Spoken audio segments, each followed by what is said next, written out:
All right, let's talk about one of the most powerful ideas in all of statistics. Seriously, it's this idea that lets us understand millions of people just by looking at a small handful. It sounds like some kind of magic trick, right? But it's not. It all comes down to understanding the distribution of the sample mean. Let's dive in. So here's our game plan. First, we're going to talk about why samples are just, well, random by nature. Then we'll build this kind of master map of every possible sample you could ever take. After that, we'll figure out the rules for the center and the spread of that map. And then, the big reveal. We'll uncover the secret of its shape using something called the central limit theorem. Okay, first up, the random nature of samples. You know, this is really the fundamental problem that statistics was invented to solve. Every single time you grab a sample from a bigger group, it doesn't matter if it's people or products or whatever, you're going to get a slightly different result every time. Just think about it for a second. Let's say you and I go to the exact same campus, and we each randomly pick 30 students and measure their height. Is there any chance we'd get the exact same average height? Nope, no way. Why? Well, because we talked to different students. And that simple idea, that variability from sample to sample, is at the heart of everything we're talking about today. So that average height we just calculated, in stat speak, that's called a statistic. It's just any number you figure out from a sample. And here's the key. Because the sample itself is random, the statistic we get from it is also random. And that leads us to this really crucial concept. A statistic isn't some fixed, concrete number. Because its value bounces around with each new sample, we have to treat it as a random variable. Its value is basically determined by the luck of the draw. Okay, so if every sample gives us a different answer, how can we ever feel certain about anything? Well, believe it or not, we do it by mapping out all the possibilities. We're going to create what I like to call a master map that shows every single sample mean we could possibly get. And this map has an official name. It's called the sampling distribution. I want you to imagine, just for a second, that we could take every possible combination of 30 students from that university. And for every single one of those groups, we calculate the average height.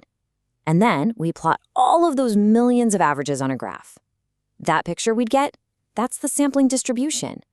It shows us which averages are common, which are super rare, the whole landscape of possibilities. All right, so now that we have this map, we need to understand it, right? We need to know its geography. And any distribution, any map like this, is really defined by two key things. Its center, kind of like its capital city, and its spread, which tells us how wide and varied the terrain is. And it turns out, this map follows two incredibly powerful, incredibly convenient rules. First, the center of our map, the average of all those possible sample means, is the exact same as the true average height of all students at the university. This is huge. It means our samples aren't biased. On average, they're aiming at the right target. And second, the spread of the map, which we call the standard error, is tied directly to our sample size. And this right here brings us to maybe the most important trade-off in all of statistics. Just look at that formula for standard error. See the n on the bottom? As our sample size n goes up, that denominator gets bigger, which means the whole fraction, the standard error, gets smaller. What does that mean in plain English? The more people you ask, the less your sample averages are going to jump around. Exactly. It's like taking a picture with a better camera. When your sample size is small, the picture is kind of blurry and shaky. But as you increase your sample size, you get a sharper and sharper image. The sample means bunch up, clustering more and more tightly around that true value we're trying to find. More data just gives us more precision. Okay, so we know where the center of our map is, and we have a rule for how spread out it is. But what about the overall shape? What does this map of ours actually look like? Is it flat? Is it lopsided? Is it a perfect bell curve? Let's find out. So let's start with the easy situation. If the original population we're drawing from, say all the student heights, is already shaped like a nice symmetric bell curve, what we call a normal distribution, then the good news is our map of sample means will also be perfectly normal. And this works no matter what our sample size is. Easy peasy.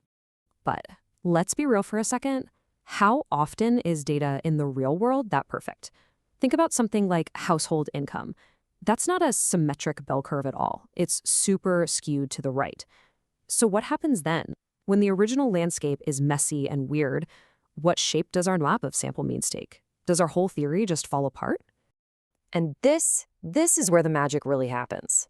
The answer to that question is one of the most beautiful and celebrated ideas in all of math. This is the power of the central limit theorem. Here it is, the central limit theorem, or CLT.